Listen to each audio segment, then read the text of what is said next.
चलो अद्भुत चोल वंश के बारे में बात करते हैं। उन्होंने 8वीं शताब्दी से 12वीं शताब्दी तक दक्षिण भारत में तमिलनाडु से राज किया। वे समुद्र पर व्यापार करने में बहुत माहिर थे और उनकी नौसेना बहुत मजबूत थी। उनका साम्राज्य बहुत बड़ा था, सिर्फ भारत से भी बहुत बड़ा। चोल जानते थे कि समुद्र में शक्तिशाली होना कितना जरूरी है। उन्होंने एक विशाल मजबूत नौसेना का निर्माण किया और हिंद महासागर में सबसे महत्वपूर्ण समुद्री शक्ति बन गए। इससे उन्हें व्यापार मार्गों को नियंत्रित करने और दक्षिण पूर्व एशिया तक सभी को अपनी ताकत दिखाने में मदद मिली। समुद्र में अपनी सफलता के कारण वे बहुत अमीर बन गए और उनकी संस्कृति फली फूली। उन्होंने सुंदर मंदिरों का निर्माण किया और अपनी कला, साहित्य और शिक्षा के लिए प्रसिद्ध हुए। आज भी लोग समुद्र में चोलों की शक्ति से हैरान हैं। चोलों के पास एक अद्भुत नौसेना थी। यह एक बड़ा कारण था कि वे इतने शक्तिशाली थे और अपने साम्राज्य का विस्तार कर सके। उनके जहाज अपने समय के लिए बहुत उन्नत थे। वे बड़े, मजबूत थे और समुद्र के पार बहुत दूर तक यात्रा कर सकते थे। नाविक बहुत कुशल थे। वे मानसूनी हवाओं और समुद्री धाराओं के बारे में सब कुछ जानते थे। चोल नौसेना सिर्फ दिखावे के लिए नहीं थी, यह एक शक्तिशाली युद्ध बल था। उन्होंने अन्य राज्यों और समुद्री लुटेरों के खिलाफ कई समुद्री युद्ध जीते। उन्होंने दक्षिण पूर्व एशिया में श्रीविजय साम्राज्य को भी जीत लिया, जो दर्शाता है कि उनकी नौसेना कितनी मजबूत थी। क्योंकि उनकी नौसेना इतनी शक्तिशाली थी, चोल अपने व्यापार मार्गों की रक्षा कर सकते थे और यह सुनिश्चित कर सकते थे कि उनके व्यवसाय सुरक्षित रहे। उन्होंने हिंद महासागर को व्यापार के लिए एक सुरक्षित जगह बना दिया। चोलों के पूरे हिंद महासागर में बहुत सारे व्यापार मार्ग थे। ये मार्ग भारत को दक्षिण पूर्व एशिया, चीन और मध्य पूर्व के महत्वपूर्ण बंदरगाहों से जोड़ते थे। उनके अधिकांश व्यापार मार्ग दक्षिण भारत के कोरोमंडल तट से पूर्व में मलक्का जलद मरुमध्य तक जाते थे, जो एक बहुत ही महत्वपूर्ण जल मार्ग है। वहां से चोल जहाज मलय प्रायद्वीप, सुमात्रा, जावा और उससे भी आगे जैसी जगहों के लिए रवाना हुए। चोलों ने चीन के साथ भी व्यापार किया। उनके जहाज चीन के क्वांजू और ग्वांगजू बंदरगाहों पर जाते थे। पश्चिम में उनके व्यापार मार्ग फारस की खाड़ी और लाल सागर तक जाते थे, जहां उन्होंने अब्बासिद खलीफा और अरब व्यापारियों के साथ व्यापार किया। समुद्र के पार व्यापार ने चोलों को बहुत धनी बना दिया। महत्वपूर्ण व्यापार मार्गों को नियंत्रित करने का मतलब था कि वे मूल्यवान वस्तुओं को नियंत्रित करते थे। वे मसाले, कपड़ा, मिट्टी के बर्तन और धातु की चीजें बेचते थे। वे घोड़े, हाथी दांत, मोती और कीमती पत्थर खरीदते थे। इस सब व्यापार ने चोलों को अमीर बना दिया। उन्होंने इस पैसे का इस्तेमाल तंजावुर में बृहदेश्वर मंदिर जैसे अद्भुत मंदिरों के निर्माण के लिए किया। इस सब व्यापार के कारण कावेरी पट्टनम जैसे शहर और नागपट्टिनम व्यापार और संस्कृति के व्यस्त केंद्र बन गए।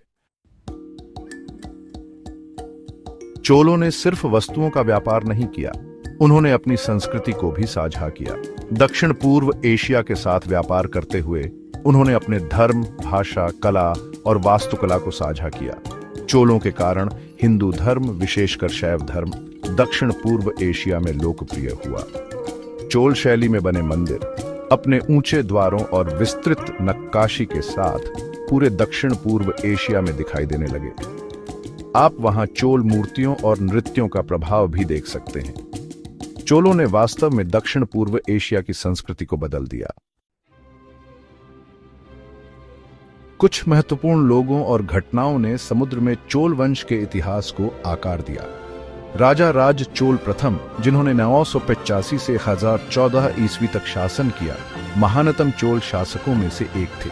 उन्होंने चोल साम्राज्य को बहुत बड़ा और मजबूत बनाया, खासकर समुद्र में। उनकी नौसेना ने श्रीलंका और मालदीव के कुछ हिस्सों पर विजय प्राप्त की।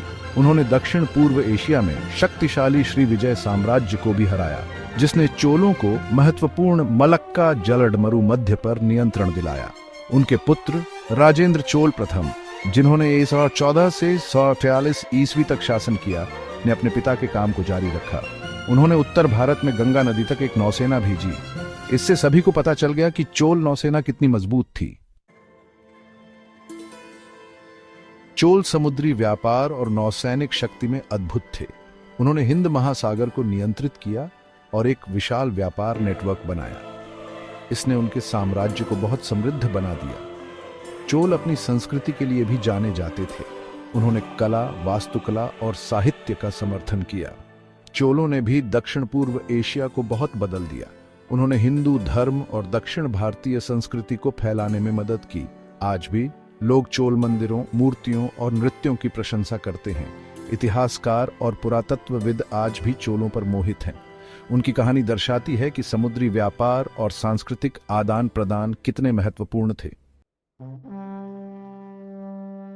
भले ही चोल लंबे समय तक शक्तिशाली रहे, अंततः उनकी शक्ति कमजोर हो गई। साम्राज्य के अंदर समस्याएं थीं, जैसे अगला शासक कौन होगा, इस पर झगड़े और लोग विद्रोह कर रहे थे। इससे उनके विशाल साम्राज्य और नौसेना को नियंत्रित करना कठिन हो गया। अन्य राज्य जैसे दक्षिण भारत में पांड्य वंश भी मजबूत हुआ। पांड्यों ने अंततः चोलों को हरा दिया, जिससे उनका साम्राज्य समाप्त हो गया। लेकिन भले ही उनका साम्राज्य समाप्त हो गया, चोलों ने भारत और दक्षिण पूर्व एशिया के इतिहास पर एक बड़ी छाप छोड़ी। चोल अद्भुत थे। उन्होंने अपनी नौसेना और व्यापार मार्गों का इस्तेमाल अमीर बनने और अपनी संस्कृति के प्रसार के लिए किया।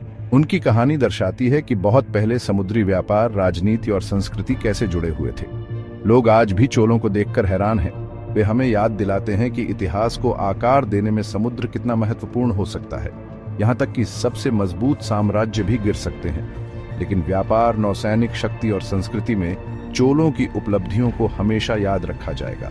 वे भारतीय इतिहास के सबसे महत्वपूर्ण राजवंशों में से एक हैं।